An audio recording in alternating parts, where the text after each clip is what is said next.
launching of the Cybernet Space Cube, the computer-enhanced podcast of the future. Transformers Slag Podcast.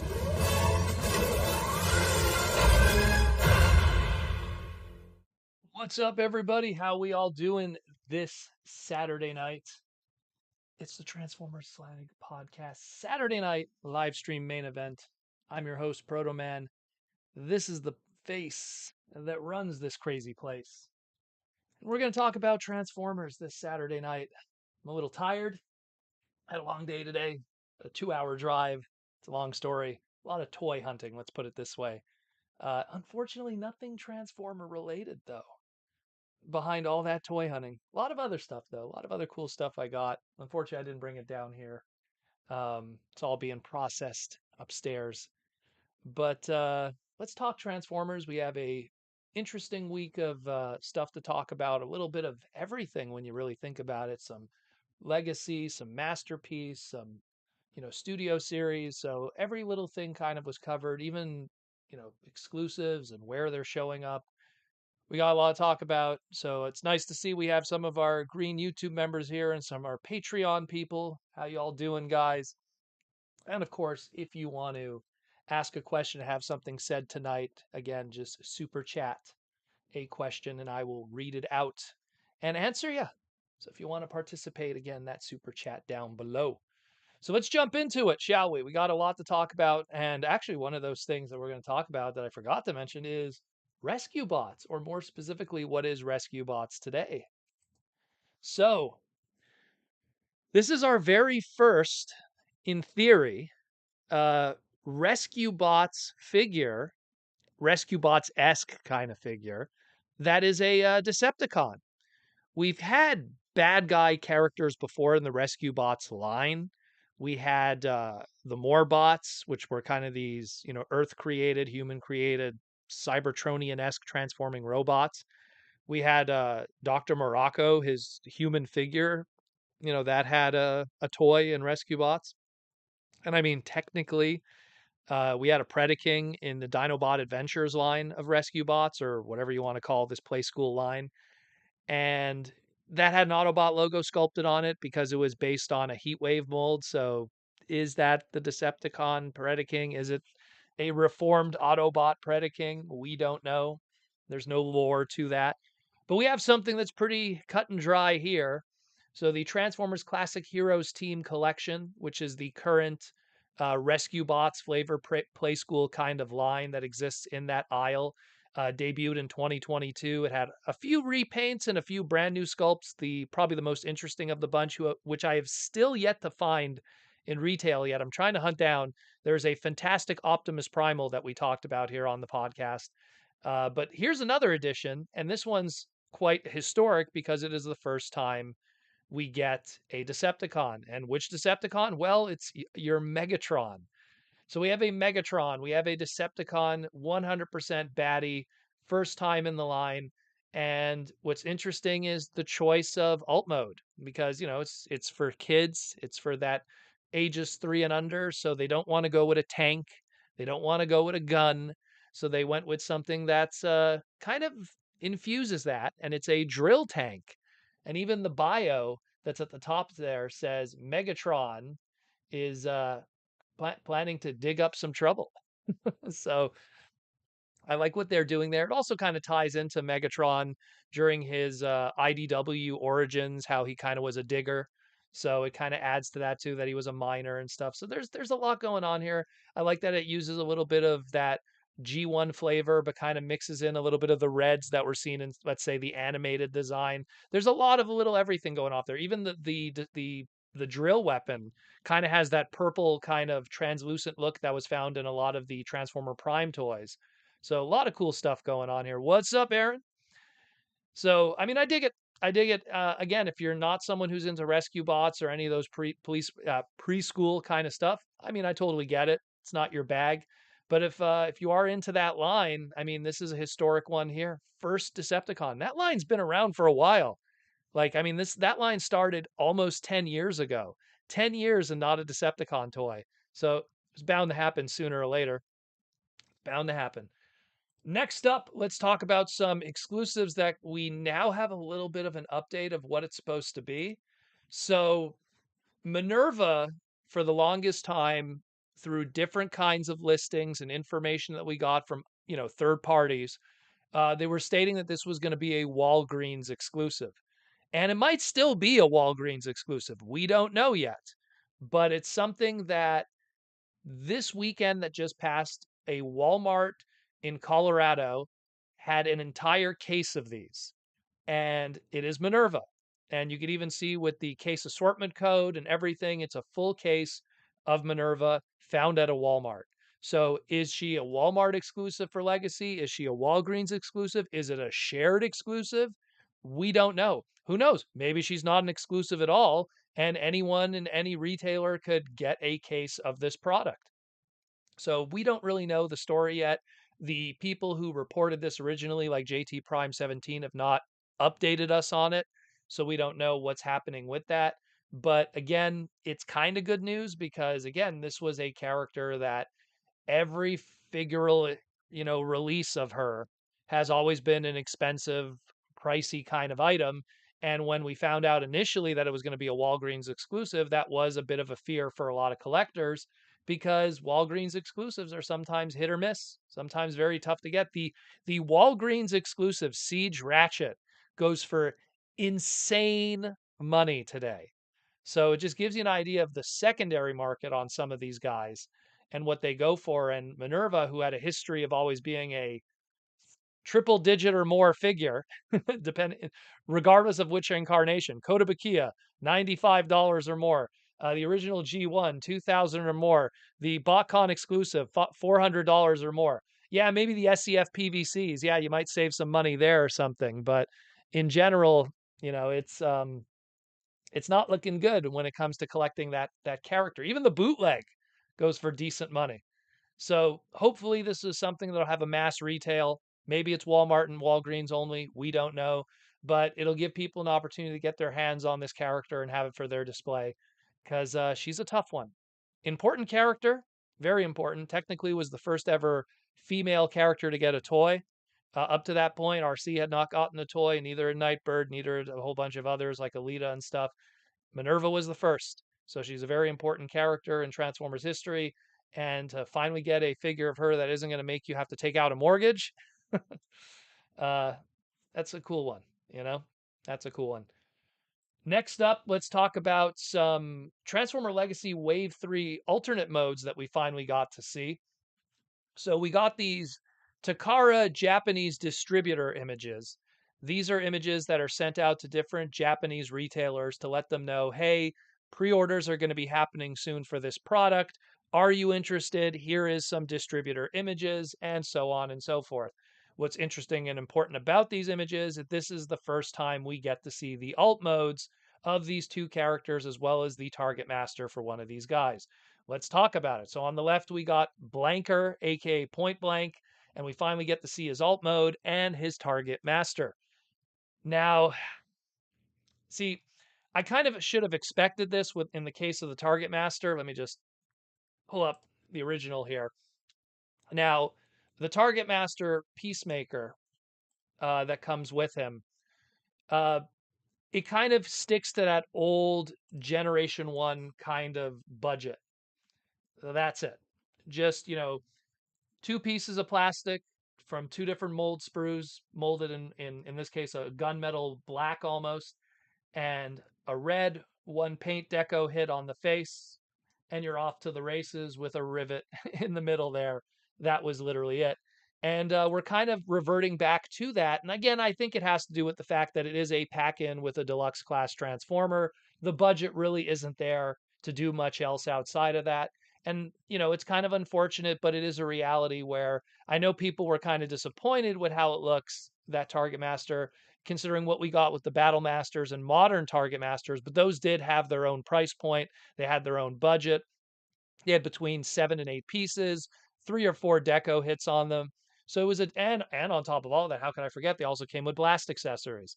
So it's something that the way I see it is, it's not unexpected what happened here, but it is a little disappointing. But again, when you really understand the science or the budgeting behind it, it kind of makes sense.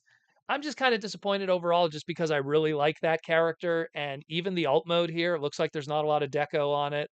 Uh, the robot mode, meh, I don't know. I think I need to see it in person. I think it's just one of those things where I'm just going to have to see it in person because what we have is obviously based on the bottom left image there, the comic book and the cartoon depiction. The bottom right being the Japanese headmaster's design is not the case, which I'm kind of hoping what might happen in the future is we'll just get one of these situations where there'll be an extensive retool and repaint that might be a generation selects or whatever that will be like the one on the bottom right, and it'll be a lot better.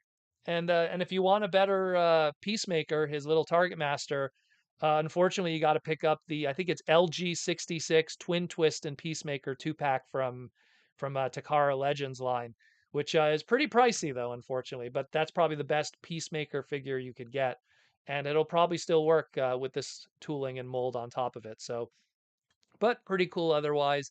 I like that the character is being done, but it's not the best way that this character could have been done. And maybe we'll get something later. Maybe we'll get something later. And on the right side, this one, this one surprised me, and I'm glad Aaron Archer's here because it was literally something that we talked about on the Toy Armada not too long ago. So we finally get to see the alt mode and how they've decided to go about dead end with the stunticons. And let me tell you something, as a car guy, I don't know how they got away with this. So, top right there, I mean, that's the spitting image of the Porsche 1983 928. Like I mean, it's every fine detail and veneer there. Maybe the bumper, the lower part of the bumper where the radiator would kind of get its air is slightly different. But I mean, those headlights are dead on. Everything is dead on. Look, but under it is the animation model. Fluro Deary, when he had to do the animation model for it, he obviously had to make it not look like a Porsche 928 83 edition. So obviously he did his little tooling and changing there. But the original toy was a straight up Porsche 928, and they weren't going to do anything about it. And I am surprised that they were able to maintain and keep that with dead end. Maybe they worked something out with Porsche when they did the Bumblebee that turns into the Volkswagen. Volkswagen owns Porsche. So maybe they said, "Hey, Porsche, like since we're doing the Volkswagen, we're also planning to do this combiner team later, and one of those members turns into one of your guys. Well, which one does it turn into? One of the old designs from 1983. Which one is it? Oh, the Porsche 928, the 83 edition. And you know what's actually special about that car? That was the very first Porsche that had a V8 engine, which is actually a pretty big deal for Porsches, which usually were rear engine and everything. So, but the point is that it's something that the way I see it is it's pretty cool that they were able to kind of pull that off. And I mean, to me, honestly, the way I see it, like it's something that if they could continue doing that, I mean, the sky's the limit. Does that mean we could potentially get, a Jazz later, that's like really accurate? Could we get, some other characters? Does that mean that that Volkswagen is really playing game? Because at the end of the day, I mean, we keep talking about Porsche, but it's Volkswagen who owns Porsche now, and they're the ones that can make those decisions. So it's very interesting, very interesting uh, to see that. Very cool. I dig it. I mean, I can't wait to see more. Again, very surprised that they decided to go with that. And also the two little blasters on the back, a nice throwback to the old Scramble City 1986 gimmick where all of the combiners had little blasters on the back that could, do these little dual blaster kind of things. So his two guns could kind of mount back there. I like what I see. Pretty cool. I dig it. I don't know what you guys think, but I mean, I'm a car guy, so that kind of stuff always gels very well with me. Pretty cool. Again, both of these, according to this still here, they say the pre-orders are going to go live August 10th in Japan, and that's very soon. So we're probably going to get some really nice, clean images of both of these without these watermarks. And literally, I mean, the images you're looking at here are about as big as they get on the screen because they were these small little blurry images. So hopefully we'll get some nice images on the 10th. That'll be obviously on the 9th for us because Japan's a day ahead. But pretty cool. And another pre-order also for the 10th, and this was a very bizarre one that we didn't expect, and it's that of the convoy camera, or as we call it here, the Canon E0SR5 X Optimus Prime camera collaborative. I don't know what to say really about this. I looked up the real one on Amazon because I don't know anything about cameras, just to kind of figure out, is this thing a big deal? Is this an important camera? Well, I don't know if it's an important camera, but it's definitely a very expensive camera. Right now on Amazon, to get this camera with its long lens attachment and everything, $4,600. Yeah, that's right. $4,600. So that's an expensive camera. But so, they wanted to do obviously maybe some crossover, maybe Canon and Takara have a good relationship. They're like, hey, let's do some kind of premium crossover product, much like we've had in the past with Optimus with other products. We've had shoe Optimuses, we've had hat Optimuses, we've had PlayStation Optimuses. I mean, I know I'm forgetting something, but there were so many different Optimuses that have turned into stuff that were just marketing items and everything like that. And this is no different. So it doesn't surprise me. And again, people were saying, like, well, why wasn't it Reflector? Again, if you're a camera company, you're not Hasbro and Takara is not going to turn to them and go, hey, we're going to make your product based off of this obscure character that no one knows except the hardcore fans. Yeah, you're going to go with Optimus. It's the safer bet. It's the way to go about it, and it's to make the company happy. And I mean, look, Reflector wasn't the only camera transformer. No love for Transformers movie Spy Shot 6 of the Real Gear line and all his millions of repaints. No love to BotBot's SA Cheese and all his millions of repaints, or FOMO. I mean, FOMO in BotBots has probably had more lines and more characterization than Reflector ever had in 40 years. So either way, I think it's kind of cool. I mean, it's definitely not something I'm really interested in, but I dig what they're trying to do. Looking at the accessories, it's kind of covered up there, but it looks like the camera lens cover turns into a shield. He has a little matrix of leadership there, and he has a flash bulb that I think turns into his ion blaster. I could be wrong; it's hard to tell, but that's what I think it is. And again, pre-orders are going to go up August 10th, so really soon. So we'll probably get some better images of these and some more information. It's definitely not going to be $4,600 like the original, and it's definitely not going to be a functioning camera. But I mean, hey, if it lights up, if it does like a flash effect or something, that'd be kind of cool. I mean, we'll see. We'll see what happens. It's weird. A lot of these crossover things that they had in the past, I kind of slept on, and then like years later, I find them, on the cheap, and then I pick them up. I know those iPod sound waves. I remember I picked those up for like nothing because they were a hot product then, and then falls out of favor. It is what it is, like I always say, but interesting none the least. Next up, let's talk about some Legacy 2023 listings. So this is a loaded one. This is probably the big one we're going to talk about today more than anything else. These come courtesy of JT Prime 17. These were found in Walmart's computers and their archives, and it's a whole bunch of Transformer Legacy product that is scheduled for 2023. Now, there is a lot here, and there's a lot of good news here too, because when you really dive into it more than anything else, there's some much needed reissues, some repacks, and some discussion that could be happening. Let's talk about the legacy core classes first, and then we'll get into the deluxes and then the Voyagers. I did an individual segment on it too, but I figured we might as well cover this too because we always have people that love popping into the live stream and giving their super chats and opinions also. So we have Nemesis Prime core class. Obviously, there's a little custom over there in the image. It's obviously going to be a repaint of the core class we got from Kingdom. It's pretty much a given, that one. It's just a matter of, is he going to come with different accessories? We have different accessories with the core class repaints thus far, from Starscream to Skywarp. So is Nemesis Prime going to come with a different kind of accessory? That would be kind of cool, just to make, mix it up, make it a little different. But we'll see what happens with that. Next one here that's really cool is Bomb Burst. Bomb Burst is, giving us more of those pretenders. Izzy's going to be a straight up repaint retool of Iguanus. I doubt that. That's what a lot of people have been saying. I think he's going to be kind of his own tooling. What he transformed into was kind of like a weird, jet kind of thing.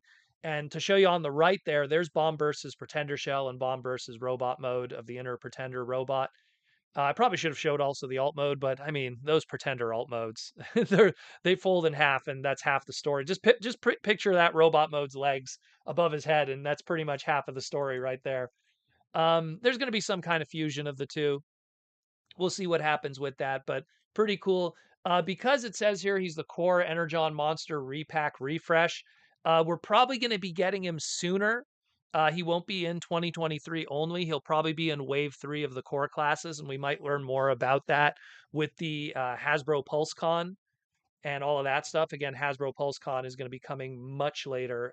That's going to be September 30th to October 1st, if I remember correctly.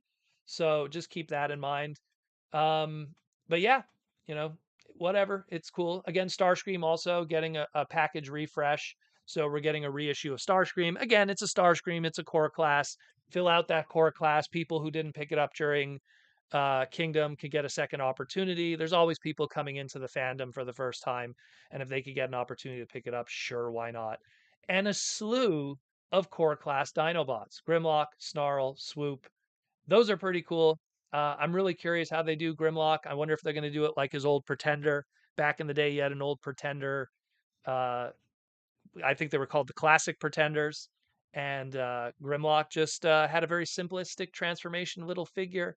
And I wonder if they could pull that off again and make it really nice with some paint deco and everything. Snarl and Swoop, they're a lot easier in terms of their transformation. And a lot of toys of that kind of scale have been done in those kind of transformations in mini con form.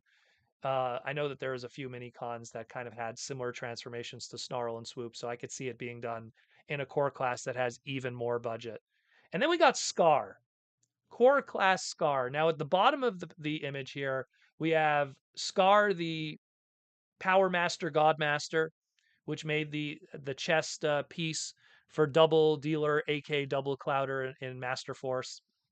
And then we have on the right there, there's this mysterious robot there, Scar the Dinobot, which was the medic of the Dinobot who was in the IDW comic book Monstrosity. And spoiler, he didn't really make it. And that's why we don't really hear much about Scar. Um, it could be, I mean, judging by the fact that we have a whole bunch of Dinobots here, we might be getting Scar getting his first figure. What is he going to turn into? I don't know. That was never really established, concrete in the IDW comic. So he kind of was there and then he died. But it would be kind of cool. Maybe he turns into a Velociraptor, or maybe he turns into like some other dinosaur that I'm, forgetting to name. But I mean, it'd be pretty cool to see what Scar turns into. Or maybe it could just be a core class of, of a different interpretation of Scar, this little, Power Master, Godmaster engine, and then they're probably going to retool it into Senator Ratbat. Who knows? Who knows? Who knows? We'll see what happens with that. But it is a weird one. That is a weird listing. Hopefully that is what it is, but we'll see what happens with that. The deluxe classes, we got Shrapnel.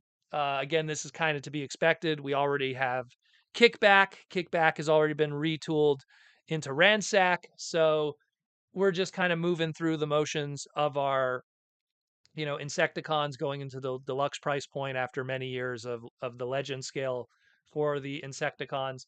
Interesting that it's listed as Shrapnel instead of the recent trademark name that they've been going with of Scrapnel. Um, but we'll see. Maybe they're going with Shrapnel again. Who knows? I mean, for a while we were seeing a Black Convoy listing, and ultimately in the end they just called it Scourge in the end. So, I mean, maybe it's still going to be called Scrapnel. We'll see what happens with that. But I mean, what's cool is, hey, if we get Shrapnel, are we going to get a deluxe Insecticon Chop Shop? Are we going to get a nice retool into that character? That'd be really cool to see. And not only completing the original Insecticons, but those Beatras Japanese Diaclone, excuse me, not Diaclone, deluxe Insecticons. Get those characters kind of updated in the world too, because we got that with Ransack, so it'd be cool to see it also with Shrapnel and Chop Shop. And who knows, maybe the others too. We'll see. We'll see. Deluxe class Prowl. Now, this was the one that was creating a lot of conversation. Um, a lot of people were talking about this deluxe class Prowl. saying, oh, like we have our Ironhide that's coming. Maybe this is a package refresh. Look, if it was a package refresh, it would have PR next to it. Maybe it's G1 Prowl with a new deco, and that's why it doesn't have package refresh. Because if it has PR, it's a package refresh. They take the product, they put it in there again. That is that. But I mean, when you think about it with Prowl, and I made a little chart here, I mean, the name Prowl is quite prolific in the Transformers world. It could be the G1 character. It could be the Beast Wars character. It could be the other Beast Wars character. It could be the Machine Wars character. It could be the Robots in Disguise Car Robots character. It could be the Minicon from Armada. It could be the Formula One police car in Energon. It could be the motorcycle from Animated. It could be the also kind of police car aligned continuity Transformer Prime version. It could be the movie version. Yes, there was a movie version Prowl.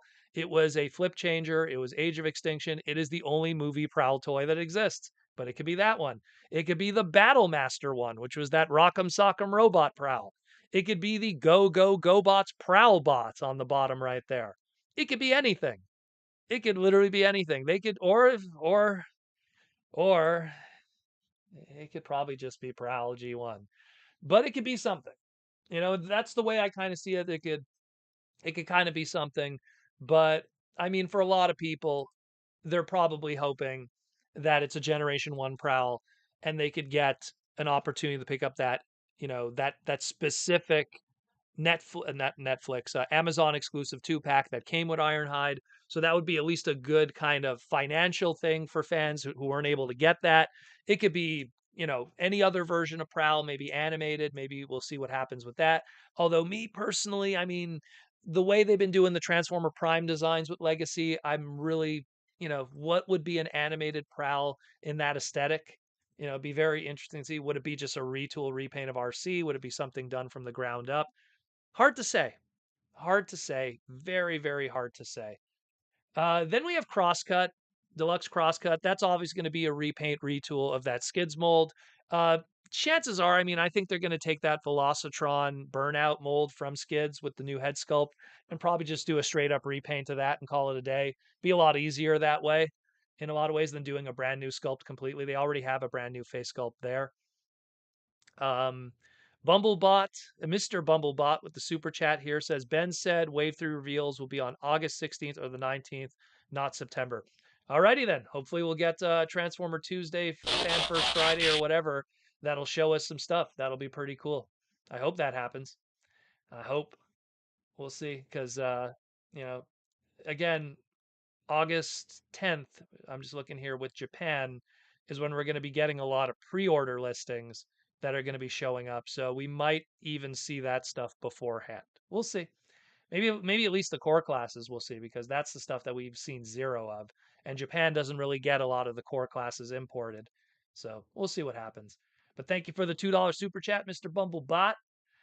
Um, then we have a deluxe Junkion 2. Now, this one also opens up a conversation.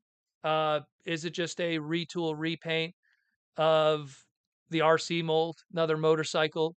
Is it, maybe they took the Siege Hound, retooled and repainted that, turned into Dittrius, maybe that instead, that kind of Junkion. Maybe it's a completely new Junkion, and I'm not imagining something here, but it's definitely not, it's definitely not Rekar, because that's in the Voyager price point. So we'll see what happens with that. But Junkion 2, interesting. And then we get into the Voyagers, a Nemesis Lio, probably Nemesis Lio Prime. We already have the Masterpiece that's coming out soon. Probably just opening it up to finally get that Lion, kind of shaped Voyager class figure. That could be a Lio Convoy later. We have a Nemesis Lio Prime. It could be retooled into an Alpha Trion. It could be turned into even like, Leo Breaker, aka Liger Jack from Cybertron Galaxy Force. So there's a whole bunch of characters that you could pull from that one and have a lot of fun. So we'll see what happens. Voyager class Bludgeon, that's another interesting one. The last good Bludgeon figure that we had that was really channeling a transformation was all the way back in Revenge of the Fallen, so easily, over 10 years ago. So they get a really nice new Bludgeon Voyager class toy today, outside of like the Power of the Primes and little PVCs, or even with the Ultimates with Super 7. I'm really curious to see how they go about that. Take a crack at a design that really hasn't been revisited in that price point in a very long time. It's probably going to be done how we imagine, you know, tank, samurai armor, robot mode, sword. But how they'll do it, we don't know. We don't know. But I am curious. Voyager class Junkion again. We already got a Wreck-R from Studio Series 86. We got our junk heap and our junkyard and junk this and junk that with our other Junkion. So maybe it's another retool, repaint. Maybe we're going to get Nancy the Junkion. We don't know. We don't know, but it's another Junkion in a Voyager price point. And then the exciting news for a lot of people who missed out, Voyager class Ramjet package refresh, bottom right there of the image, taking the essentially the Amazon exclusive 2-pack that came with Dirge that sold out very quickly, and giving people an opportunity to pick this up as a singular retail product. I mean, look, let's be real. This happens all the time. There's always an odd seeker that has some kind of weird release and makes it difficult for people. And opportunities do present themselves with retail in the future to put those seekers out again. I mean, Ramjet has went through that story in the past. Ramjet was a BotCon exclusive in 2007, was very difficult to get. People wanted him. He was going for crazy money when they were breaking up those box sets. And then what happened? Retail release, Universe 2.0, the rest was history. And then people got their Ramjets in retail. Story happened again. Amazon exclusive 2-pack ended up getting sold out, then scalped like crazy on eBay. And opportunity creates itself. Hasbro, puts a little bit of distance of time in between the Amazon exclusive. They have a very good relationship with Amazon, so they probably were able to work something out to make an individual release. And we have it here today. Money has been made. Amazon's happy. It's been sold out. And now you have an individual release here with the package refresh. So the next question is, when are they going to do Dirge? When are they going to do Thrust? Thrust was a Target exclusive that also was heavily, heavily bought up. So we'll see what happens, but pretty cool stuff. Exciting news. Exciting news. Nice little mix of things here. If I have one complaint, it's very G1 heavy. Very, very G1 heavy here. Where Legacy normally has had a reputation of mixing it up.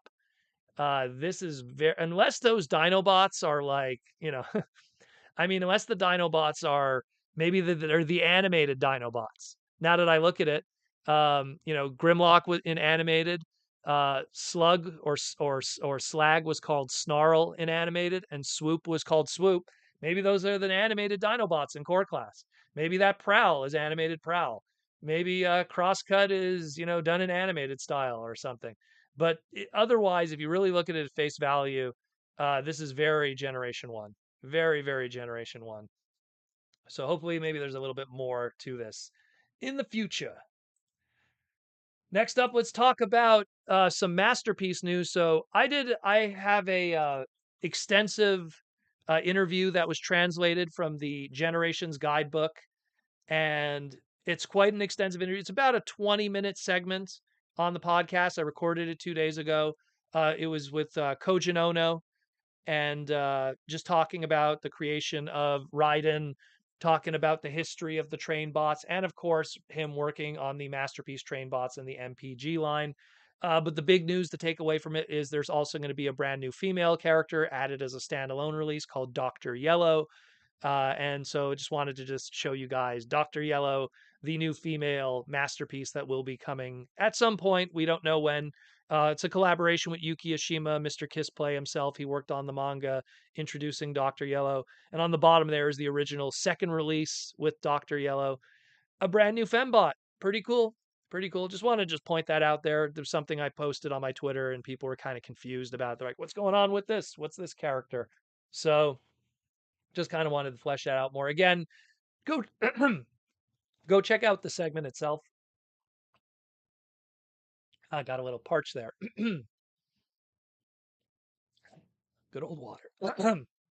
But go check out the individual segment. There's a lot going on in that one. Again, there's a lot of man, like there's got to be like a lot of good information in where the future of the Masterpiece line is going, both in standard Masterpiece and in the MPG line. And MPG, from what Kojin Ono said, is not just going to be combiners. It opens it up to a lot more.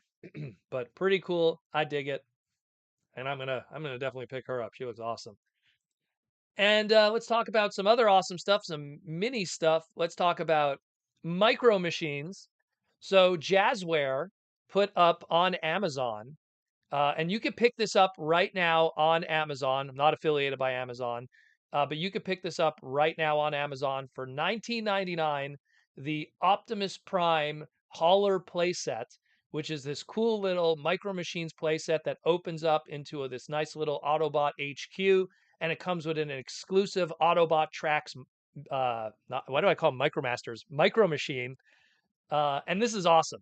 Number one, this is awesome because this tells me that Jazzware and Wicked Cool Toys can now do Generation 1 micro machines, where I was kind of worried because Jado was doing Generation 1 little micro vehicles diecast, that maybe they have the rights to do that, and Jazzware was going to do the movie stuff, but it looks like Jazzware could do also a Generation 1 stuff.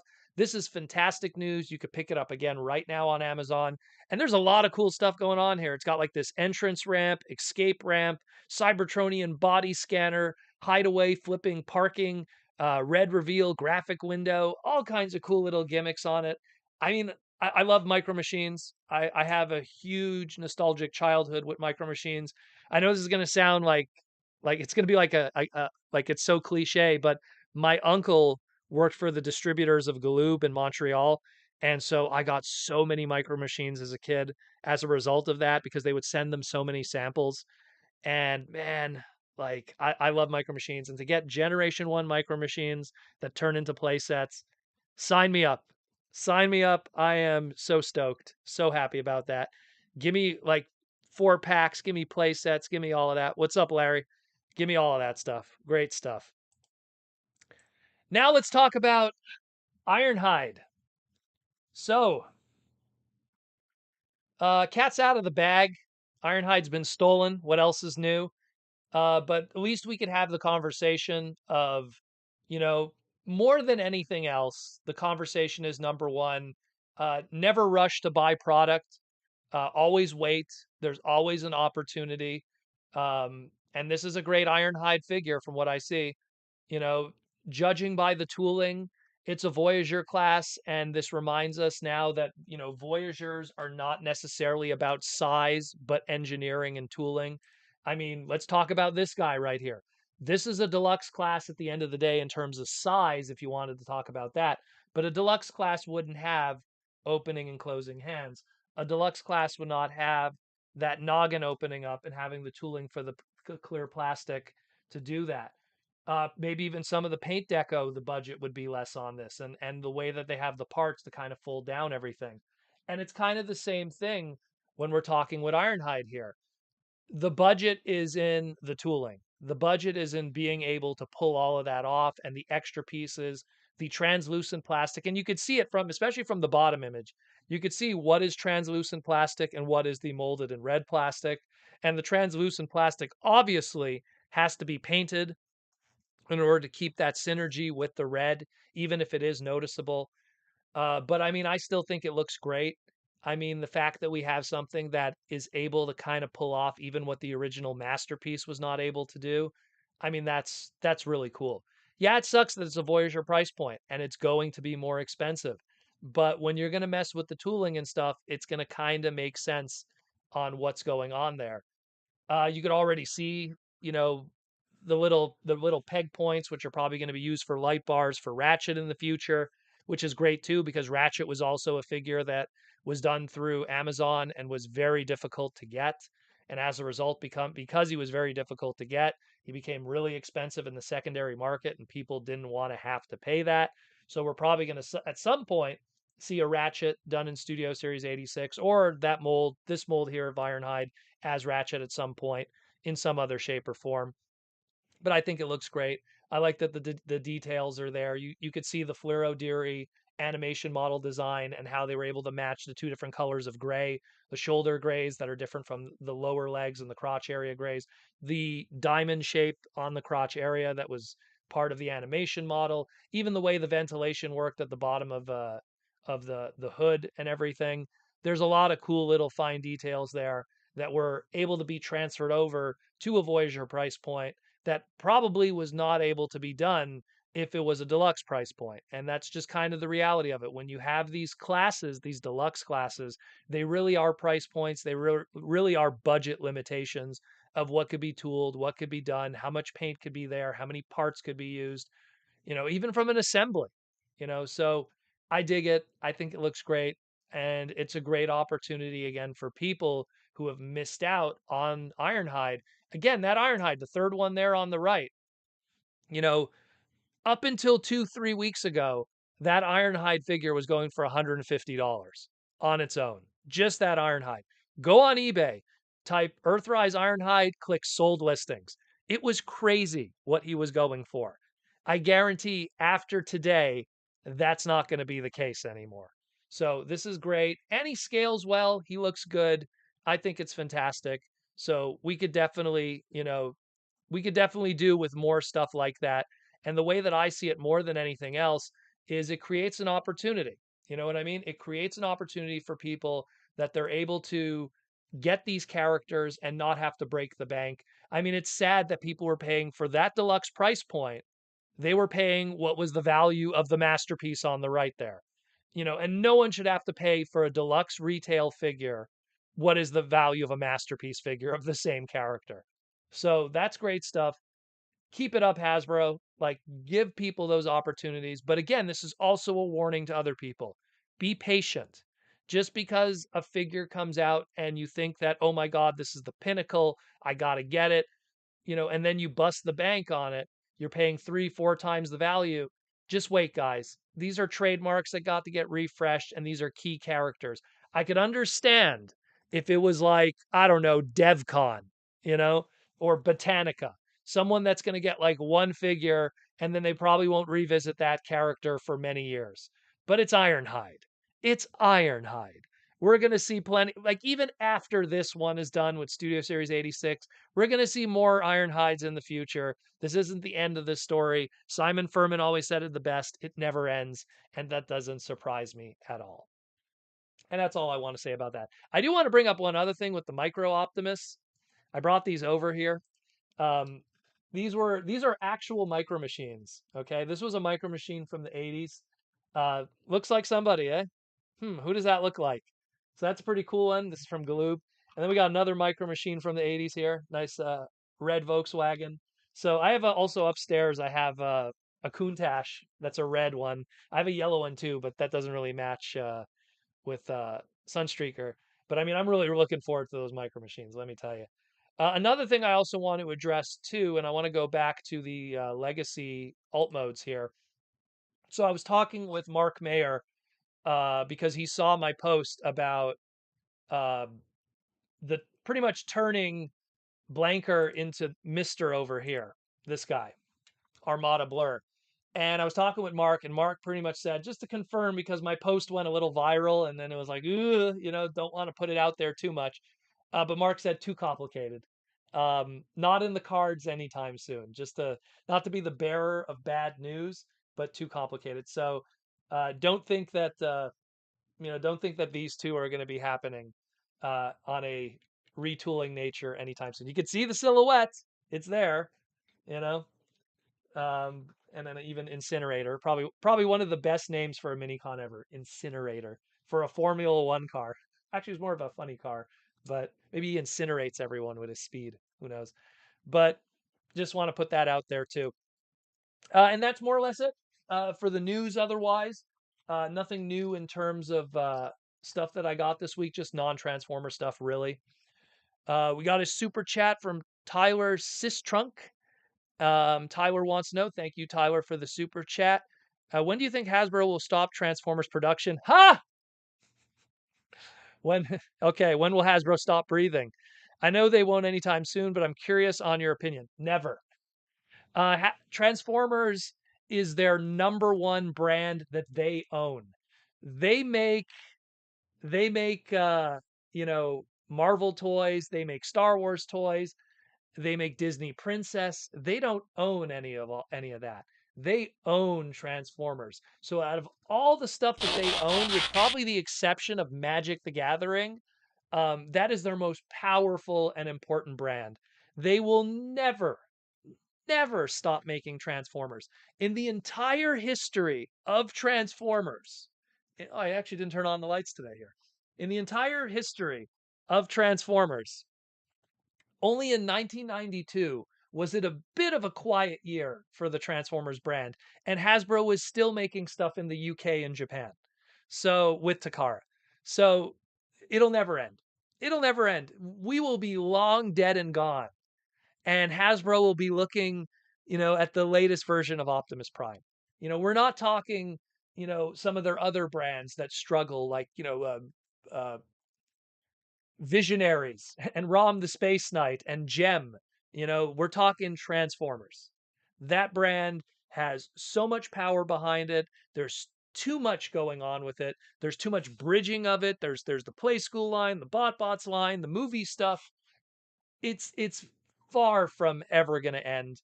It would, like, literally, plastic would have to be so expensive that toys would be impossible to make, and they'd still just make it a media brand. They'd make it a trading card brand. They'd make it a video game brand. They'd take those characters, they'd take those IPs, and they would then stick it elsewhere. Transformers will never go away. Ever, ever, ever go away. Never. Lizard Sphere X said it the best. Have no fear, we got Transformers for years. Ain't that the truth? Ain't that the truth? I think The Simpsons will die before Transformers will die, in all honesty. I think The Simpsons will go off the air before Transformers is over.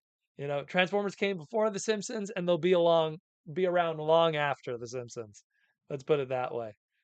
But yeah, there's no way. There is no way. No way. No way.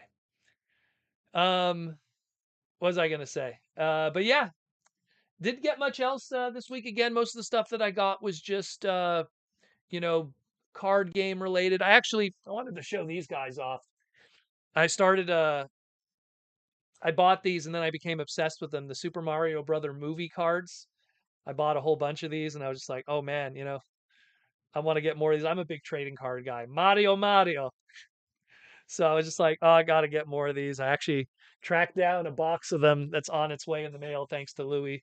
So I'm gonna crack open a case of Super Mario Brothers the movie trading cards.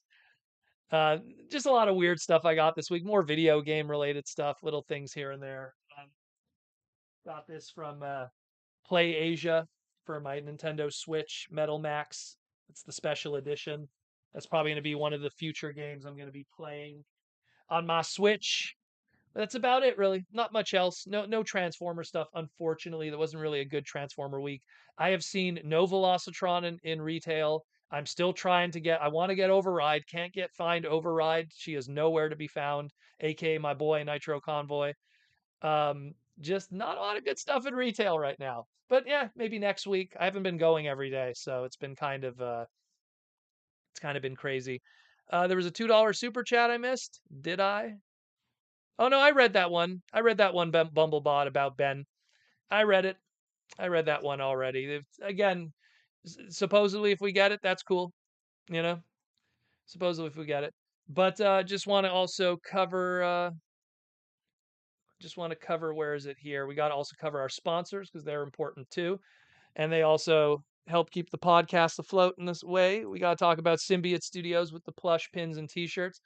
Symbiote Studios and the crew just came back from San Diego Comic-Con, and there's a whole bunch of new stuff going on there. So be sure to check out their stuff at symbiotestudios.com and all their brand new plush. The brand new Wave 4 stuff is live.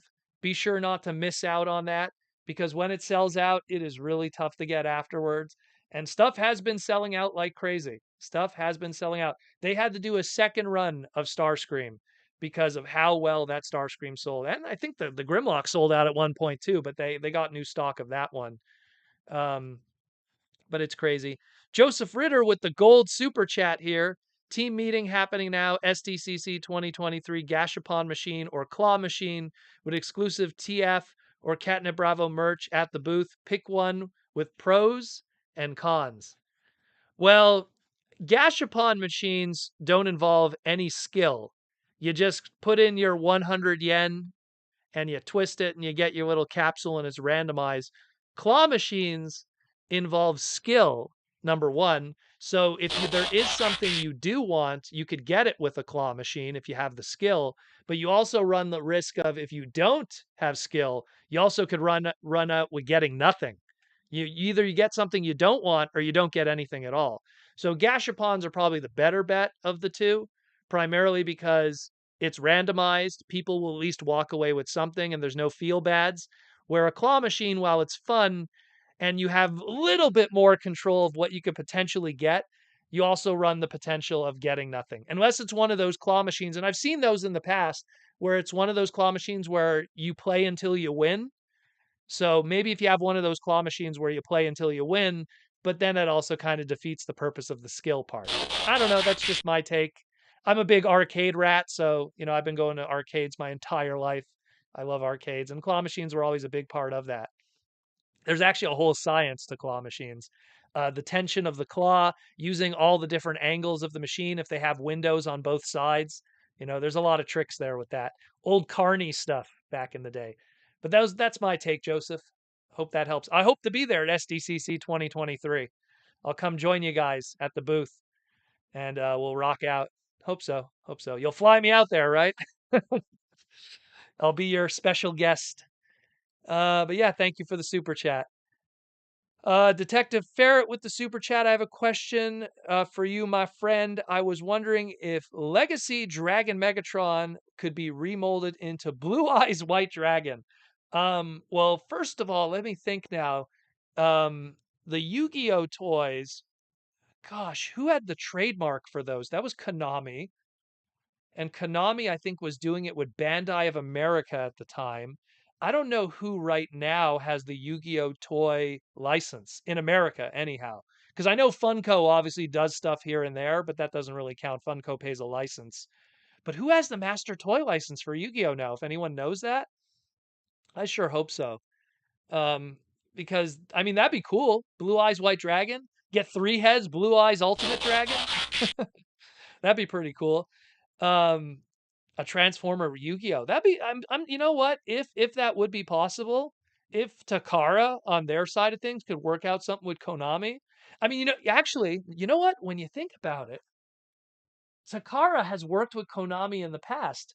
They did a PlayStation game called Dream Mix TV where it was Takara, Konami, and Hudson Soft. And Hudson Soft right now has got bought out by Bandai Namco. So they've had a relationship in the past where Konami and Takara work together. You'd have Simon Belmont with Optimus Prime. So maybe something could be done there. Maybe something could be done there. Who knows? I always say if the relationship existed in the past and the door has been open, it could always be opened again. Yeah, maybe. Yu-Gi-Oh! X Transformers, Blue Eyes White Dragon. And it would have to come, it would have to come with an exclusive Yu-Gi-Oh! Trading card. And then all the Yu-Gi-Oh! Collectors would have to buy that Megatron repaint just to get that trading card.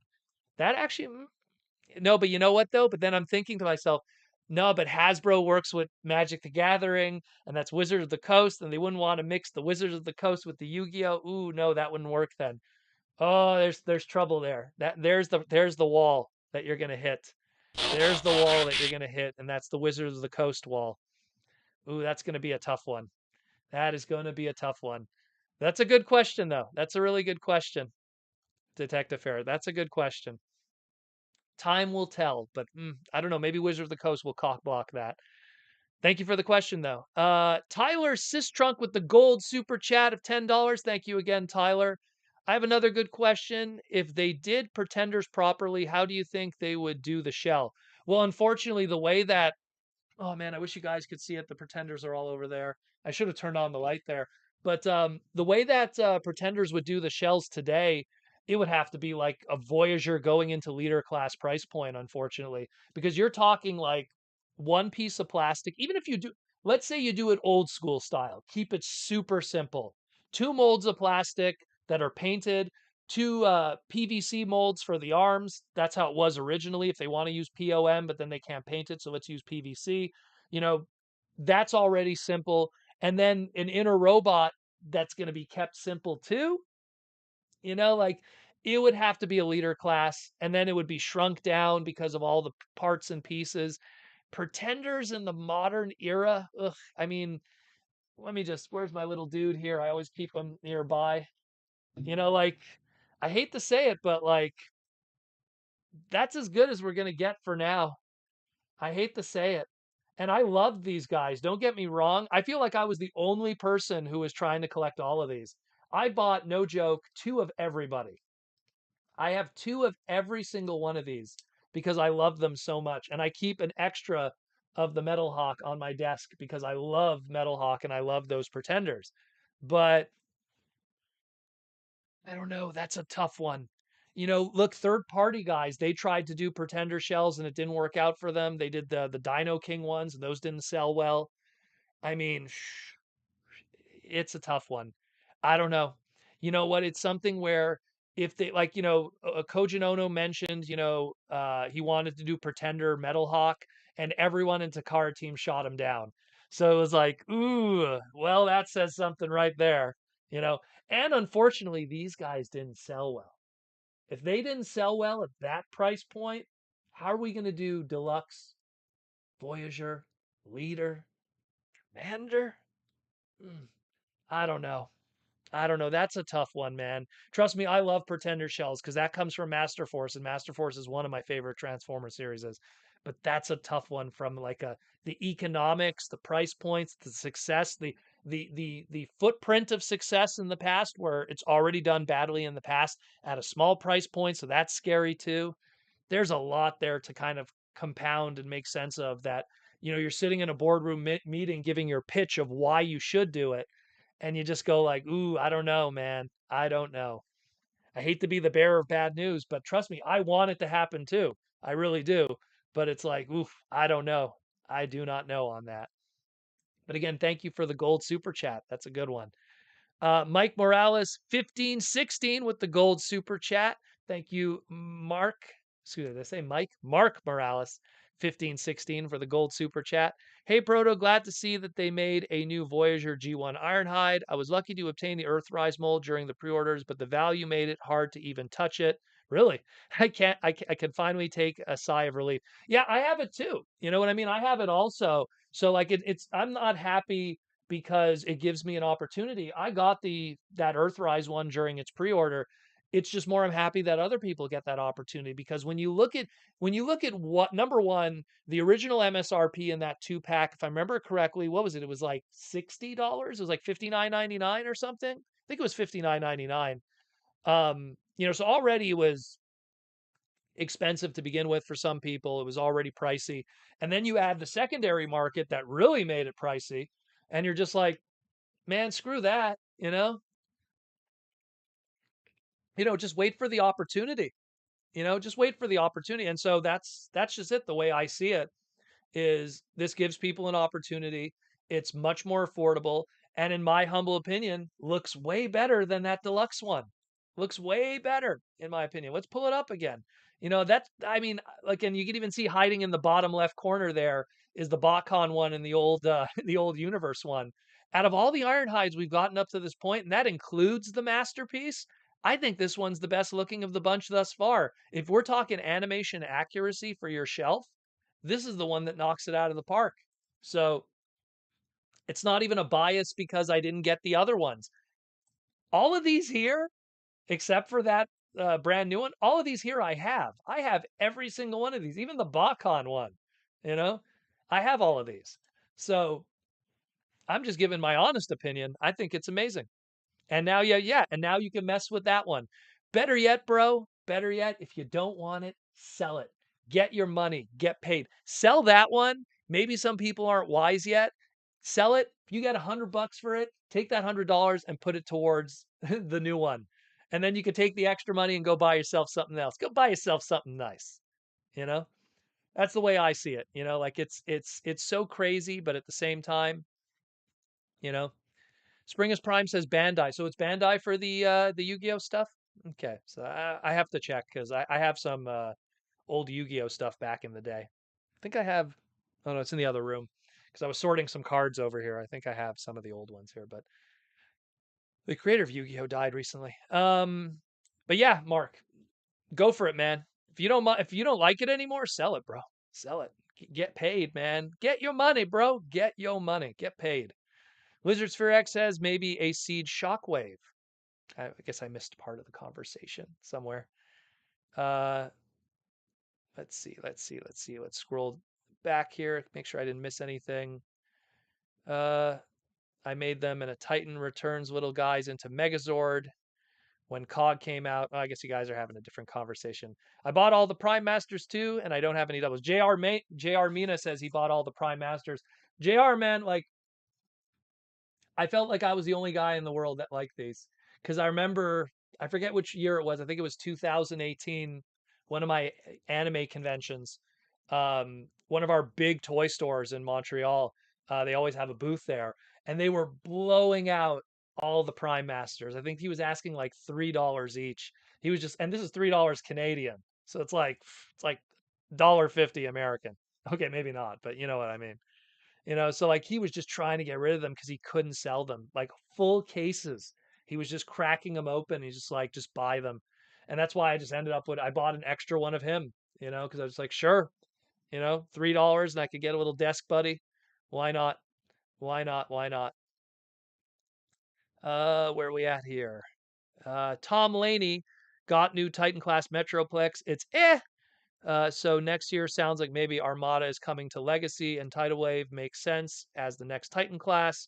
But will they do a legit split into three pieces and the combined leader? Well, I mean, let's put it this way: if it is a Titan class, uh, if it is a Titan class Tidal Wave, and he does split apart, is it going to be think about what the size of leader classes are right now, because and the reason why I bring up leader class, because let's say they do a Megatron, right, and you have that combining gimmick. A leader class would be way too small. Those pieces would be huge on him. Like I'm just looking at mine, like it would be crazy. I mean, maybe if Megatron's a commander class, I mean, would people want to buy an Armada commander class Megatron? Because up to this point, all of our commander classes have been, dare I say, surefire Generation 1 sales. Like the Jetfire sold very well, the Skylink sold very well. It actually had like a Chinese exclusive to it, sold very well. The Rodimus sold very well. And now people are extremely excited of the combiner aspect of Motormaster. Would the modern collectors today and the people that collect Transformers, would they want a commander class Megatron that could interact with, let's say, uh, a Titan class Tidal Wave?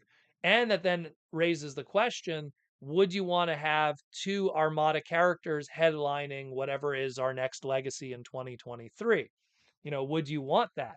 That's a big question too, because I mean, yes, 2023 is the 20th anniversary of Armada in Japan. That's kind of what Mark and Evan hinted at and what they're going to be doing for next year.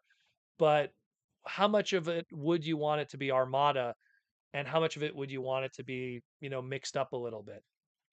Do you want it to be a tidal wave that turns into the Nemesis? Maybe not something that's true to the original tidal wave, but maybe tidal wave that's also the Nemesis, so they get some G1 and Armada together. That's kind of the way I could see it too. Um, J.R. Mina says here, thought I also like Master Force and Pretender, so maybe that's one of the reasons the Prime Masters resonated with me. Yeah, well, that's exactly with me too. It's funny, like my very first Pretender I ever got was Skullgrin. I actually got him. Funny story. Um, I was 14 years old and I got chicken pox, and um, my dad managed to pick up Skullgrin at a thrift market, and it was my first time ever getting a Pretender shell. And I wasn't really familiar. You see the catalog images online. This is the early days of the internet. I think it was TF Archive at the time that had those images of the catalog scans.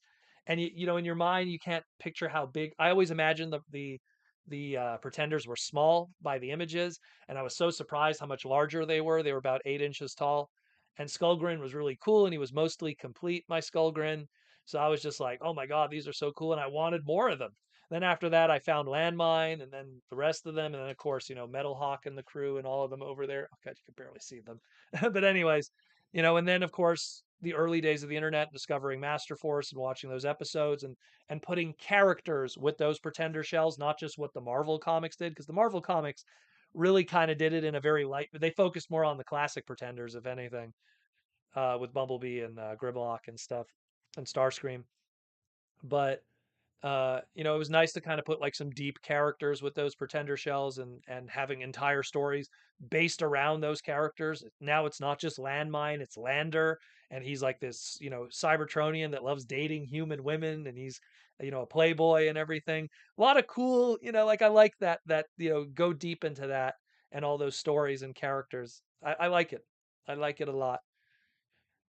Lizard Sphere X, I meant that they could do Prime Masters like they did with Siege Shockwave. Oh, you mean like pieces? Hmm. Yeah, I understand what you mean, like an armor or something. Yeah, you know what? You know, you might be onto something there, Lizard Sphere X. I mean, you could like when you think about it, you could do something where it's like the gold robot of Metal Hawk, and then you could just put on the helmet and put on the pieces and create an armor. But then how would you want to do the armor pieces come off and transform into something else that's parts forming? Do you want it that the inner robot still turns into a jet and then the armor pieces come off and then make like weapons for the jet, or like, you know, attachment pieces to make a bigger jet armor? Like there's a few, that's a good idea though. I like what you're getting at with that. That could be done. You know, that could be done. J.R. Mina says, my first pretender was Landmine. It was a gift from my grandmother. When she came from home from the US, then you got crossblades. Well, you know what's funny? I think in all my years of dealing with buying and selling these guys, I think, oh no, I have more of my stock upstairs because I've been sorting stuff after TFCon. I think that Landmine is the most common pretender shell. I think that of all the pretender shells, I think he's the easiest one to find in the secondary market. There's so many of him. I don't know why. I don't know why. I mean, no one has the old case assortments from back in the day of 1988, but I mean, he was super common, super common, but cool, but cool. I like a Lander landmine. You know, we need to take the original landmine and put some glasses on him, like Lander. You have to like paint some on, make it more show accurate. That'd be cool. Uh, Tom Laney, I kind of did that with animated minions. Came with all the armor and weapons. Yeah, I could see that. JR Mina, I also like the characterization of the pretenders of Master Force. Yeah, that's what really sold me on Master Force was, you know, taking those toys that really didn't have a lot of, you know, obviously the you know the Headmaster Juniors, they were Nightbeat and the crew in the Simon Furman book, so they had a little bit of characterization. But when you're talking like the Power Masters, like Slapdash and Ranger and all of those guys, like giving them like full characterization and really fleshing them out because of Master Force, it's that's where it's at, man. It is where it's at. Like that is such a great series. I always tell people, like, you know, if you have the patience for subtitles, go watch Transformers Master Force because it'll make you really appreciate some of those more obscure characters, and you know, you get a lot of really cool stuff out of it in the process. J.R. Mina then goes on, Japanese G1 cartoons, specifically Master Force and Victory, were great shows. All Transformer fans should watch them. I agree. I agree 200%. You know, what I think what hurts it is, you know, people try to watch it in order. And I found that Headmasters, while it's not bad, Headmasters is the weakest of the bunch. It's probably the weakest in terms of animation, the weakest in terms of storytelling. I think, after Rodimus and Optimus Prime and all those core characters kind of disappear, and now you have the new Headmaster crew with Fortress Maximus, I think it gets boring for some people. I mean, obviously, Six Shot is a good aspect of it. I mean, when these guys show up, they're pretty cool too. When Blanker, aka Point Blank, shows up, he's a pretty cool addition to the show. But in general, I think that and people they get bored with that one, and then they kind of get turned off, and they don't watch Master Force and Victory.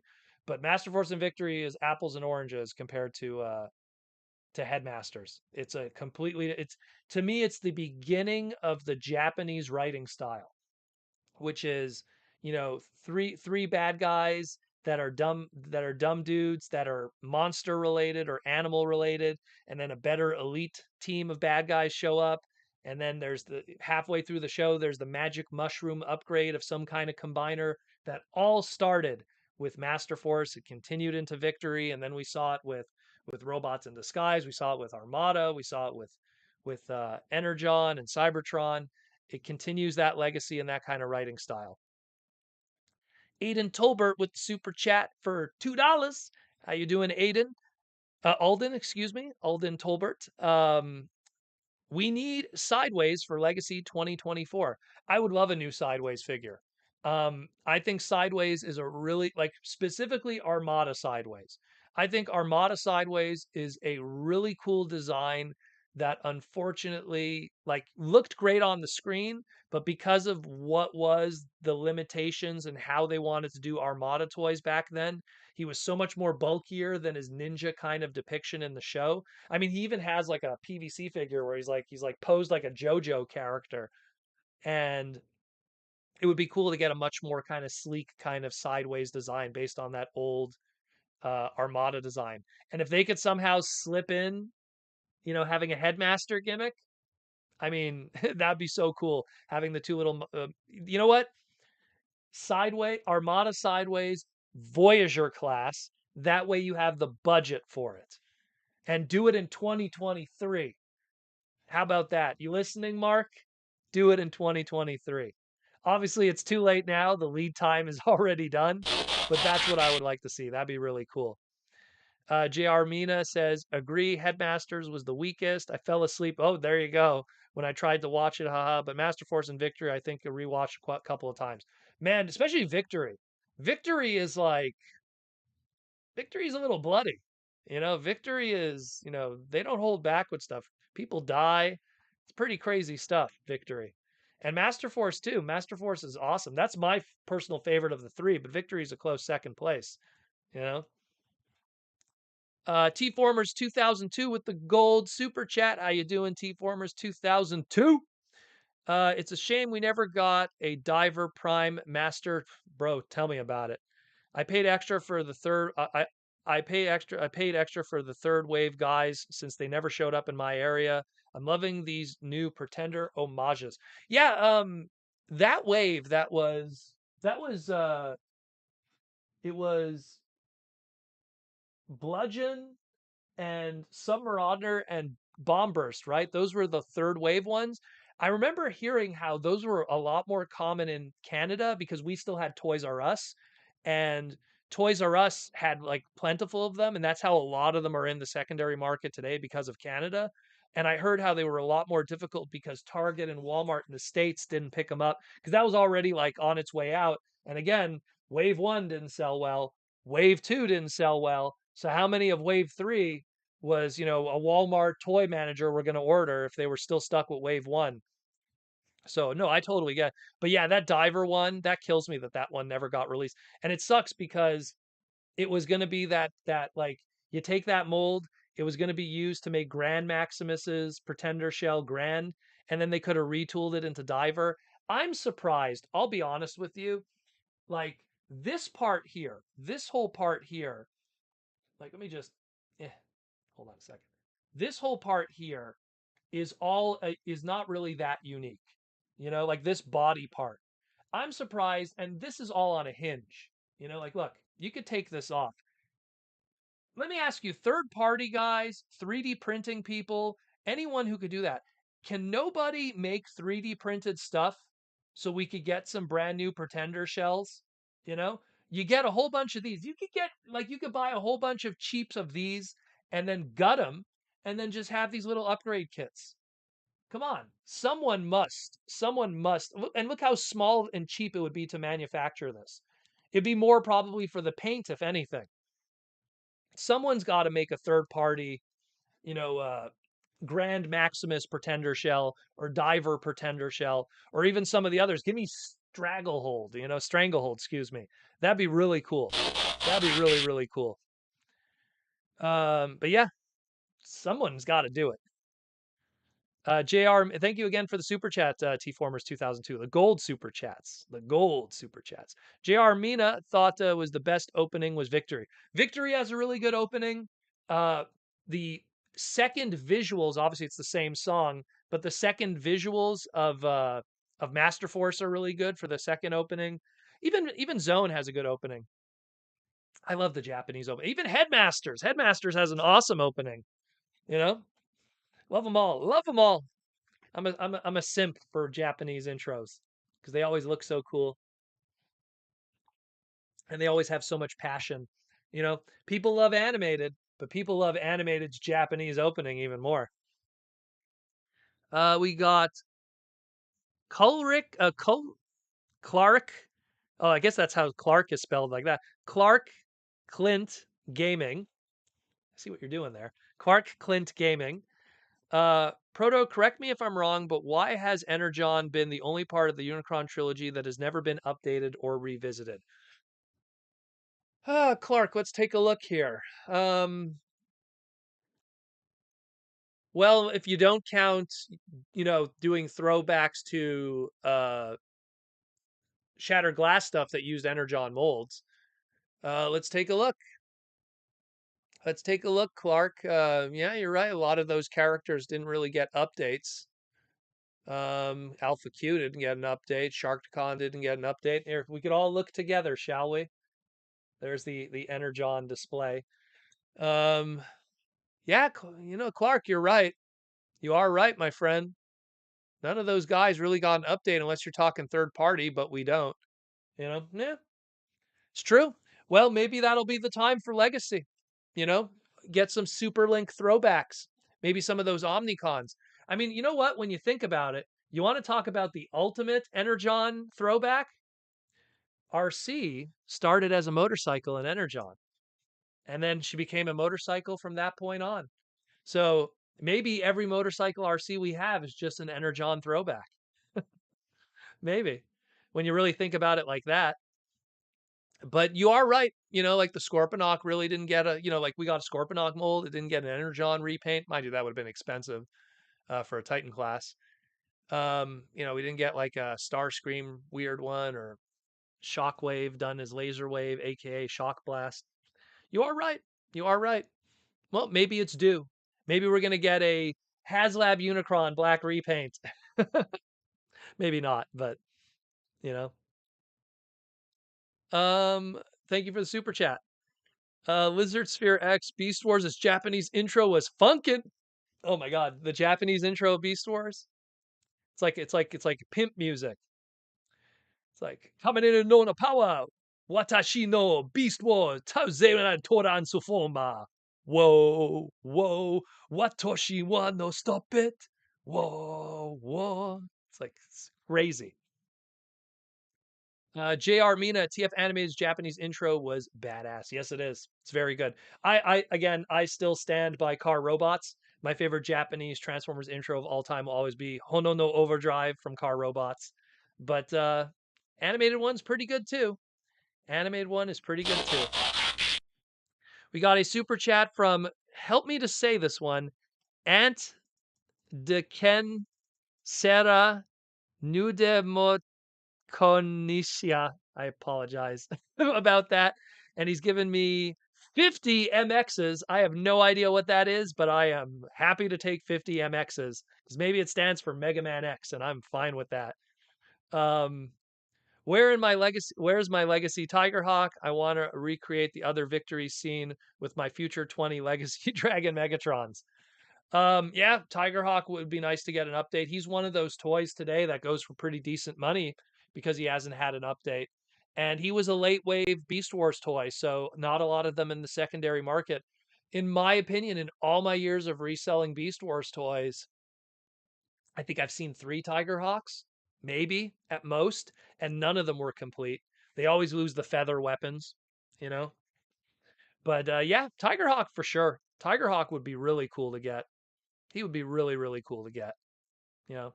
What's up, David Cabal? What's up? David Cabal says, "What's up, guys? Binging Power Rangers recently. Feel bad for their Lightning collection not having a lot of announcements.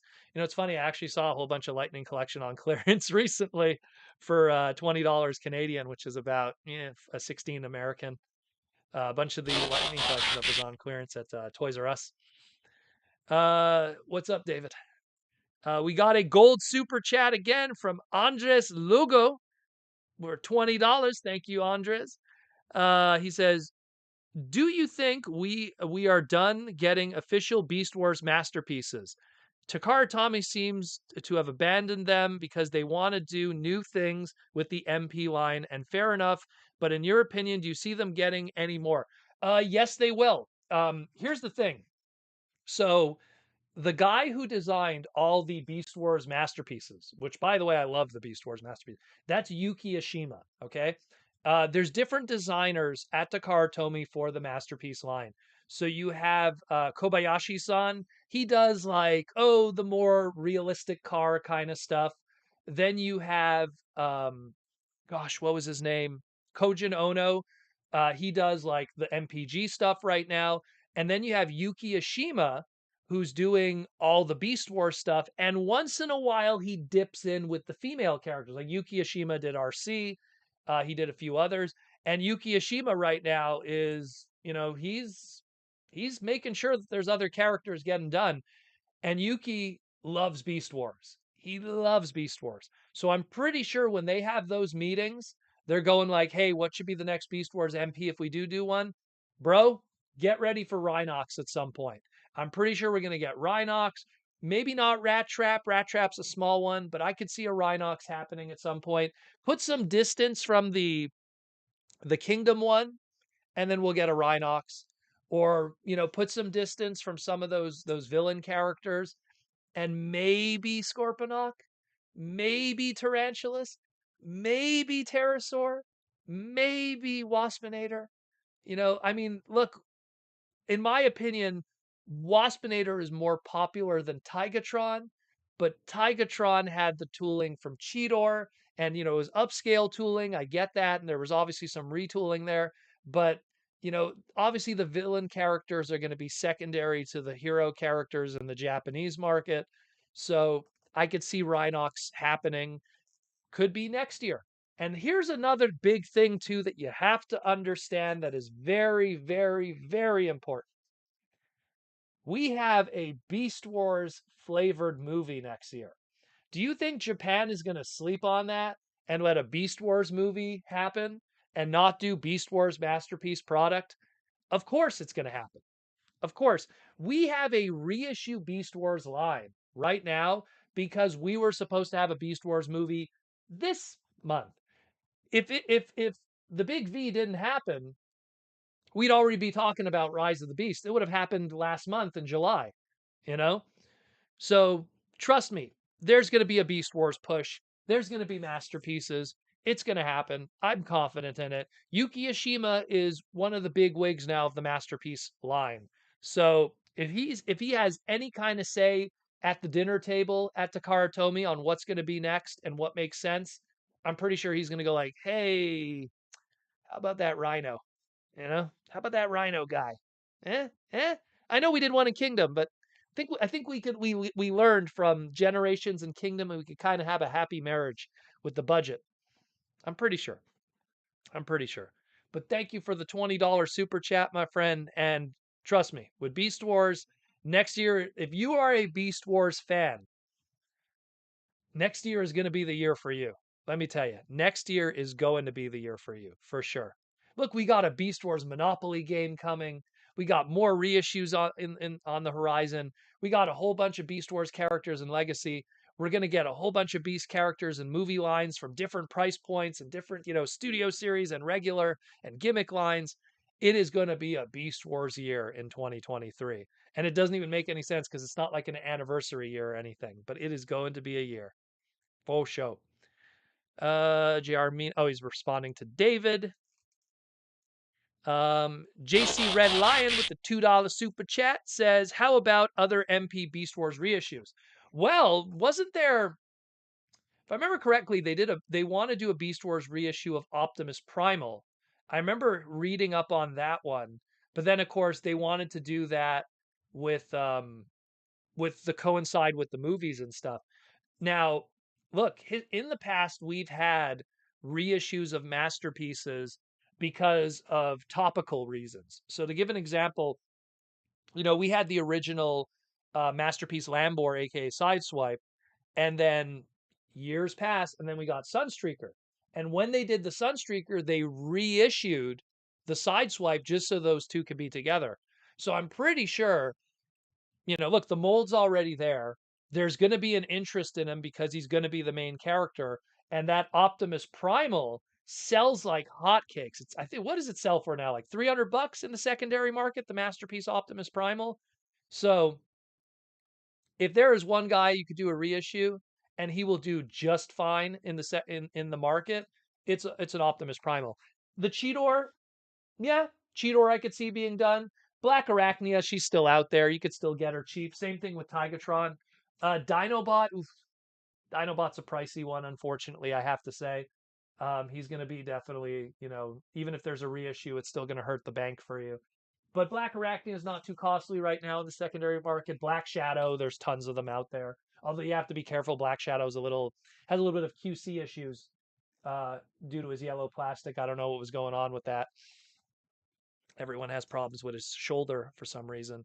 But yeah, I could see them doing like a Primal reissue because that's probably the one you're referring to because he's the one that everybody wants to get because his secondary market numbers are kind of crazy.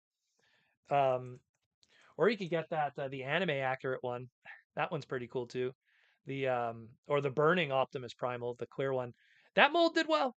That mold did well. Let me tell you, that mold did very very well. Okay, the mold did come out. Okay, so they did a reissue in June. All right. Well, I mean, that's the only one I could really think of that I mean, Cheetor is still out there. You could still there's certain websites that you could still pick up Masterpiece Cheetor. Black Arachnia is there's plenty of them out there. The Tigatron went on clearance at one point. Dinobot is the only one I could think of that's probably not as common, but he's also very expensive even when he was brand new.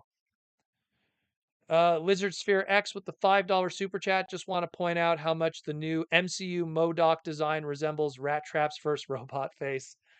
Yeah, I could see it. It's true. It's true. Well, you have to understand, Rat Trap also kind of had that like exposed brain kind of thing going on.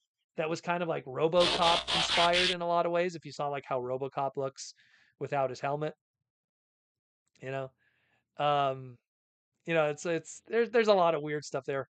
I'm pretty sure it's a coincidence. The guys at Mainframe who did those designs, I'm pretty sure are not working at Marvel right now. But they should because they're very talented people. The guys at Mainframe, or what is it now, Rainmaker Studios,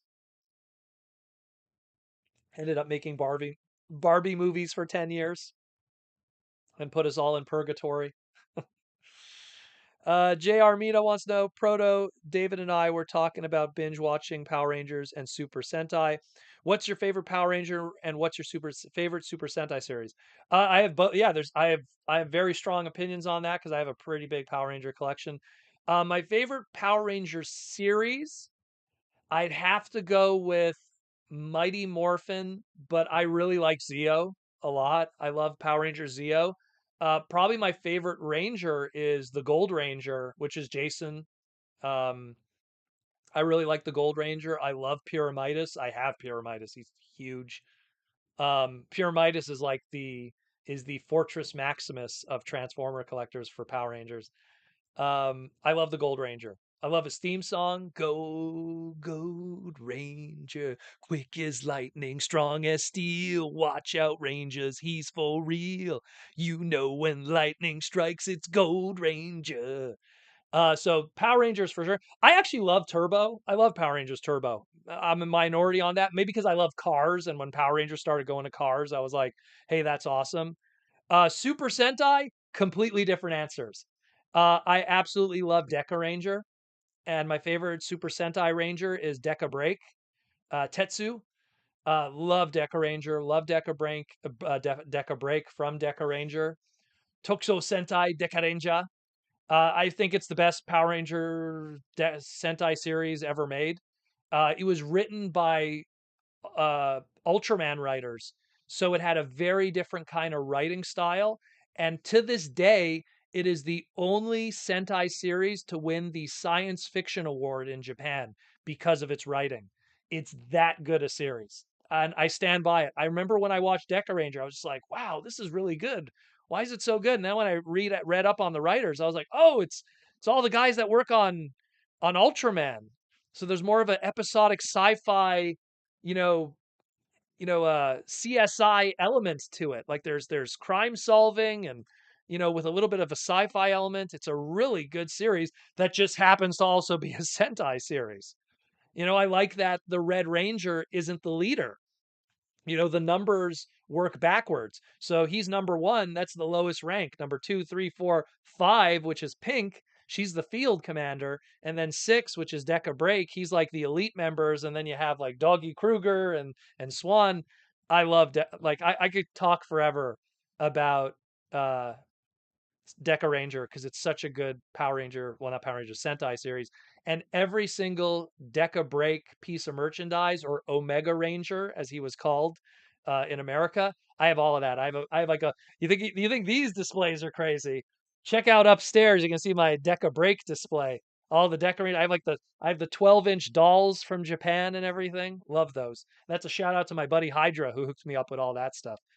But yeah, I like Green Ranger too, but Jason David Frank isn't a nice human being. Let's put it that way. So that's what kind of sours me on the Green Ranger. I met Jason David Frank in real life many times. He's come to Montreal. Nice guy, nice guy. But when I learn about his past and stuff and how he was as a person, I don't know. Kind of sours me for the Green Ranger. Where Austin St. John, Red Ranger, met him too many times in real life. He was a paramedic in real life. I like him a lot more. Red Ranger, uh, Gold Ranger later on. I love Red Ranger with the dragon shield. They made figures of that. Cool stuff. Cool stuff. Cool stuff. Love it. Hope that answers your question. It's a loaded one. But yeah.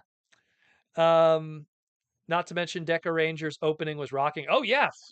Deca Ranger had an awesome opening. Has a very cool blues slash jazz kind of ending theme. The Deca Ranger movie is absolutely incredible. Has so many cool scenes in that.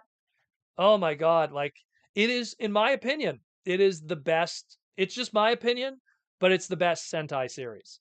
And I also like Jetman. Jetman's a classic. Ka Ranger, which is what Turbo was in Japan, is really good. O Ranger, which was what was Zeo was in Japan, is very good. Um, what was another really good? Obviously, Go Kaiger. Everyone's going to say Go Kaiger. That's a really good one. But that's like a celebration of everything. So you can't. I almost like you can't count Go Kaiger because it has all the good stuff in it. I almost swear there. I have to keep the swearing down. Gonna get flagged.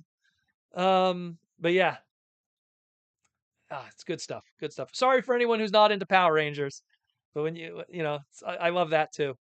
Love it also. We got another super chat from Antidacusera Nadi Makasuria. I would hate to buy MP T-Rex Megatron just to break it and prefer to buy 10 Legacy Leaders and 1 MP to break it. Well, you know what? I agree with you in one sense that that was a big problem that a lot of people had with the Masterpiece Dinobot, is that he has a lot of parts that are very fiddly, I guess is the best way to put it, where when you transform him, because he's so expensive, you just kind of go like, "Ugh," and I agree with you. Like it's so much more fun. Here, I'll grab same mold, different story. I always keep them nearby because I love them. You could transform this bad boy back and forth, 50 times and never damage it. And maybe you might have a paint scratch or something. But the Megatron, yeah, I agree with you. The one that scares me more than anything is Tigatron, because Tigatron, his the paint on his crest for the masterpiece. Good luck with that.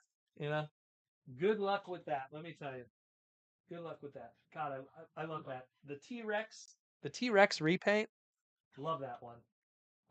When they announced that one, man, I was so happy. That's technically our first Legacy Beast Machines toy, technically. JC Red. Oh, hold on. JC, I'll get to you in a moment. Let me just make sure with the greens. Yes, the ending theme was good. Judgment Time, Judgment Time, especially. David Cabal. This is why I love Proto Man. He could go off on Transformers or anything else if you're into it. Off. I'm a big dork of everything. You should see this room doesn't mean nothing. You should see the rest of my house. The rest of my house is bananas. Guys, one day we're going to do streaming from my video game room and it's going to blow your mind. The wall of video game merchandise and Mega Man merchandise. One day we're going to get to it. One day. Now that we have the new setup and stuff, I'm going to try to work something out in the future. Geki Ranger. Geki Ranger is really good too. How did I forget about it? Geki Ranger has a fantastic theme song. I love the theme of Geki Ranger, like just the theme of like, the martial arts and everything. That's a really good one too. There's so many. You're talking like over like 30 different Sentai series. So JC Red Lion wants to know, do you watch Kamen Rider? Yes, I do. Uh I don't want to brag, but Vangelis wouldn't even know what Kamen Rider is if it wasn't for me. I was at BotCon 2008, and I was like explaining to Vangelis, "Hey man, there's this new Kamen Rider series called Kamen Rider Kabuto, and it's really good. You should really check it out." And then Vangelis went down the rabbit hole, and the rest was history. So I love Kamen Rider. Again, my favorite is probably Kamen Rider Kabuto. Stronger is also really good too. Kamen Rider X and Kamen Rider RX are also really good. Uh, what was another really good one? What's another really good one? Obviously, the original is a classic. And then they did a remake movie, which was really good, that they did around the time of Kabuto. Or I think it was called Kamen Rider the First or something they called it. I forget. It's been so many years. What was another really good one? Den-O was okay. Den-O was okay. Oh, Forze. Actually, hold on. Where are they? Got these recently from Korea. Got these from Korea. These were from McDonald's Korea. Had these. Forze. It's funny you mention it. Because I have these recently. They came in the mail. So I have them. I'm just processing them right now. These Kamen Rider Forze. Which, by the way, that's an amazing intro. Kamen Rider Forze. Good song. What's your favorite Kamen Rider series? Again, I'd probably have to go with Kabuto. And Kabuto, honestly, like that's a Kamen Rider series that's the one that should have been imported. Like that's the one if you wanted to sell Kamen Rider to a Western market or Kamen Rider, as I hear some people say, ugh, I hate it when Kamen Rider, Kamen Rider. Um, I would use Kabuto to try to sell it to like a market. What about Saban's Kamen Rider? The best thing about Saban's Kamen Rider was the talking dog. And I stand by. No, wait, was the talking dog? No, that was in. No, that was VR Troopers. Kamen Rider in or Mask Rider, had Furbus or whatever was that beanie baby looking creature there. Actually, no, kind of Big Bad Beetleborgs. Big Bad Beetleborgs. I got a toy display to tell you about. What's crazy with Big Bad Beetleborgs? I love all the monster characters. Flabber, the Mummy, Frank, Drac. Who am I forgetting? I know I'm forgetting somebody. I have all their figures. I love any figure of Flabber I have. Anything that's a fusion of Jay Leno meets Elvis meets the genie from Aladdin, sign me up. I have all his figures. I love them. Big Bad Beetleborgs is a good one too because that show was co-produced with Fox. And if you look in the background of all the comic book scenes, like like the shows they base it in a comic book store that was owned by I think it was the grandmother of one of the characters. If you look in the background, all the comic books in the background are not Marvel or DC. They're all indie books because I guess like they had a deal or something with Marvel. So you see like the Tick in the background. You see like all these image books like Wildcats and stuff. It's a wacky show, very wacky show. There was one episode where they go to a comic convention and there's a guy cosplaying as the Tick in that, and it's nuts. Such a nutty show.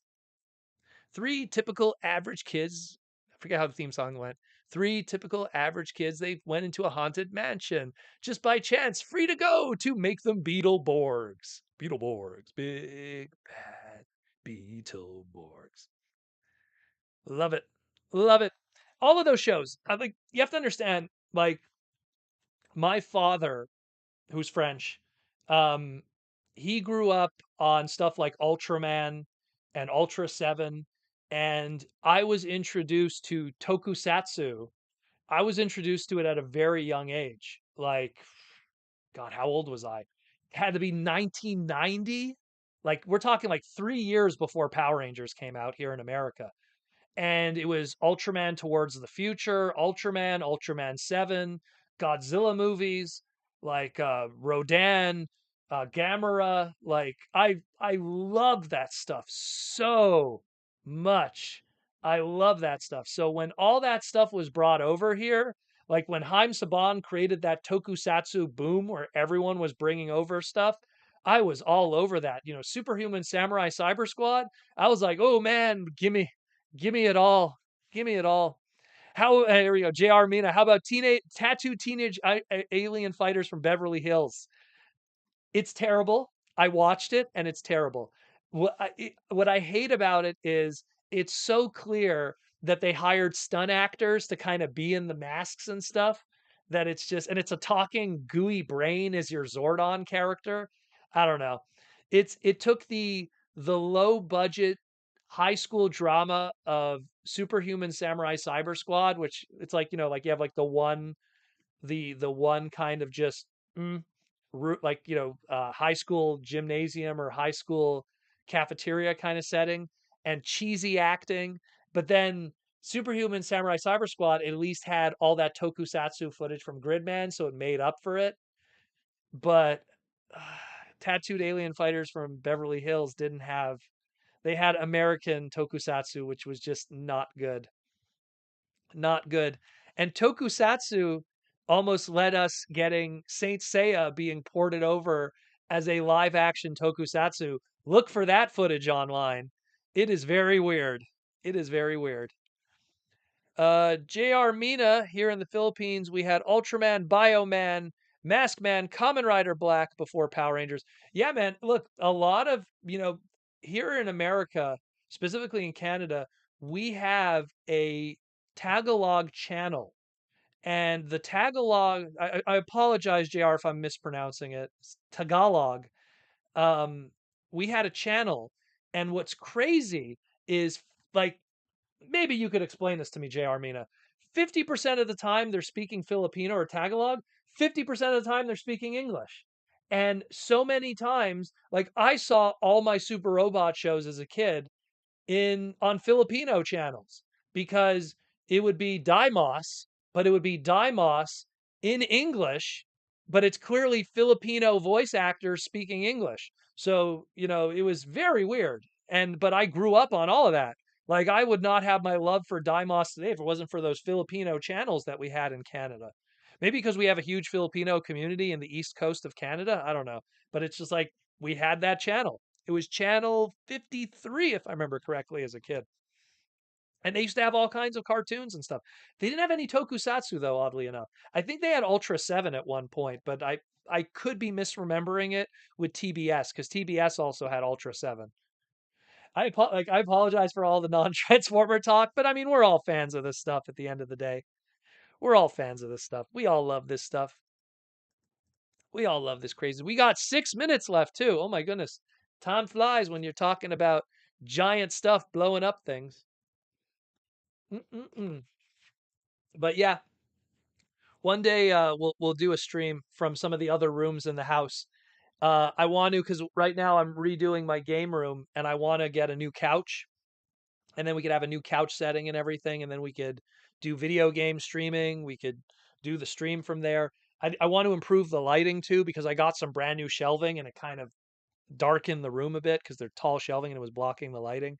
So one day we're gonna do nice streams from the room. But in the meantime, while I'm waiting for some more questions to come in, I just want to give a shout out to my sponsors again because I didn't get to do it properly.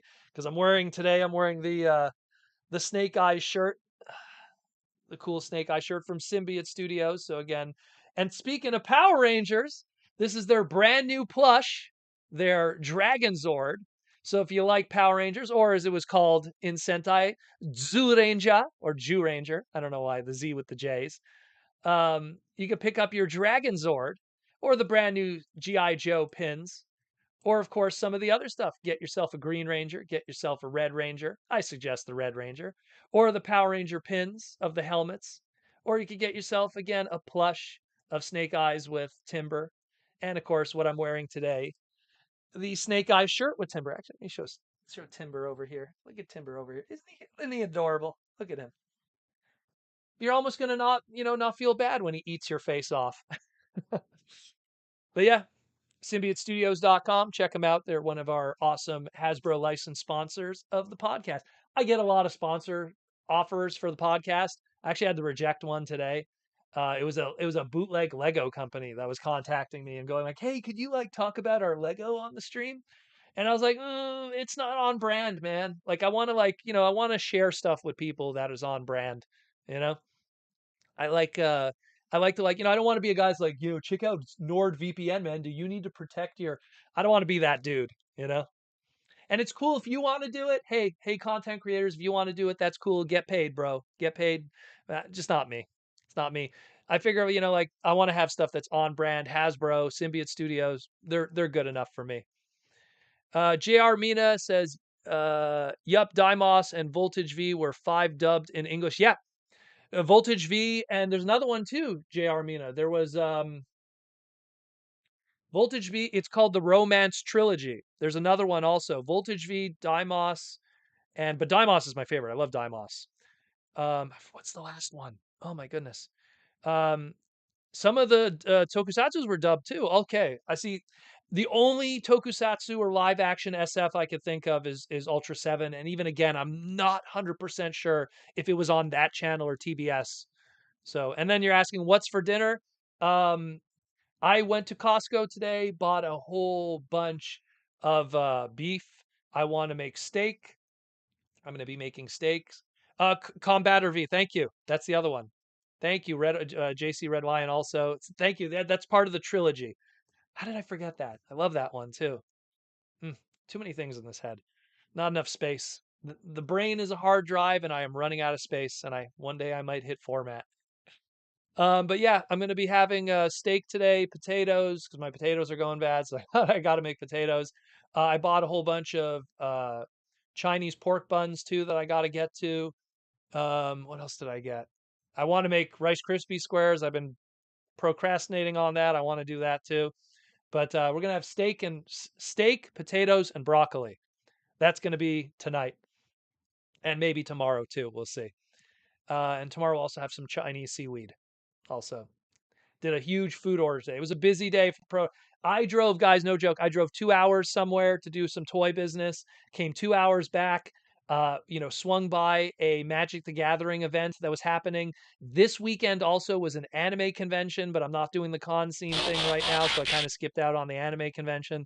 It was a very busy day. I came home. I took a shower. This is out of the. This is Proto Man needs a haircut. First of all, number one. I got a text. I remember sometimes my family they watch the streams, and one of my family members texted me when you need a haircut desperately. But this is Proto Man out of the shower. you know, haircut.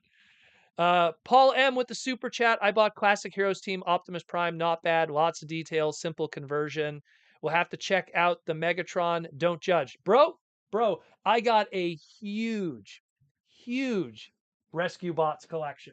Okay, huge. Look, the first ever red Formula One Transformer officially was a Rescue Bot. Okay, I'm not going to judge. I'm trying to find the Optimus Primal. I want the Optimus Primal. I have a YouTube video. It has, what is it? I think it's like over 3 million views. It's insane. Where I reviewed the old Rescue Bots headquarters, the Optimus Prime headquarters. It's old YouTube from like 2010, like 12 years ago, when Proto Man still had hair on his head a little bit, you know? But no, I'm not going to judge. I love Rescue Bots. The show is good. It's fun. It's simple. And the toys, because they're not tied to having to be Generation 1 characters, they could be whatever they want. They could be, medics. They could be, Boulder. It could be all these different characters. It could be a red Formula One named Heatwave. You know, it could be a it could be a dragon, heat wave, like it's just, I love those things. As you can see, I keep them nearby. I love those figures. They're great, you know? Yeah, they're not super cerebral complicated, but not everything has to be. Sometimes you look, we have people that say, look, you worry about a masterpiece with tons of touchy feely, breaky parts at $300. And, the flip side of it is you can have a very simple, you know, one step, two-step transformer, you know, uh, rescue bot. Like here's the packaging even, you know, get a nice little Rescue Bots Academy or the classic hero team stuff. Again, the second I see that Optimus Primal in person, I'm buying it. The second I check out the Play School section all the time, hoping to see him there. I haven't seen him yet, but the second I see him, I'm getting him. And we are past the mark. We are done today. We are 2 hours in, my people. Thanks everyone again for coming. Again, it was a good one. We had a really good talk of a whole bunch of stuff, a lot of really good questions, a lot of really good donations. Again, thanks everyone who donates. We had some good Power Ranger talk. Probably should have brought the Power Ranger toys now. Now I feel bad. I have them all upstairs that I picked up and stuff. Um, you know, had some really good talks. Again, thanks everyone who supports the podcast and everything that we do here. Again, if you want to support in other ways, again, down there we got our Patreon link. So if you want to be a Patreon member, if you want to be like some of the green names over here, you could be a YouTube member if Patreon isn't your thing. Patreon obviously gives you different benefits than the YouTube members. The YouTube members get unlimited questions, as you can see. The Patreon members get access to other stuff and the name scroll. It's all there. You make your decision. It's your choice. If you don't want to be a part of it, I respect that. Respect is how it works here in this crazy world where everyone doesn't respect each other. But again, thanks everyone who came by. We had a really good stream today. It was a lot of fun stuff. You know, it's just awesome. It's awesome. You guys have to understand, we're the number one Transformer podcast in the world, and it's because of you guys. But for the likes, the comments, the subscribes, all you guys who share all the streams. I see, look, every time I see people are sharing the YouTube segments in all the different Transformer groups, and that helps the podcast grow. So again, thanks to everyone. Thanks for all the love and support. Thanks again for all the great super chats and all the great YouTube questions and stuff. Thanks for all the Hasbro people that popped in today and Aaron Archer and everything that came to hang out. And I don't know what else I could say except have a great time. Enjoy the rest of the weekend. Take care of yourself. Take care of your family. Be good to each other. It's a crazy world out there. Everyone is at each other's necks. Everyone is negative. Forget that. I always say go for a walk. Get rid of social media. Look, look, look at my Twitter. Look how many people I'm following. Look at my Instagram. Look how many people I'm following. You don't need that stuff. Just relax, enjoy life, take care of yourself, take care of your family, take care of everybody. Be good to each other. And as always, like I say, roll out. I love you guys. Take care.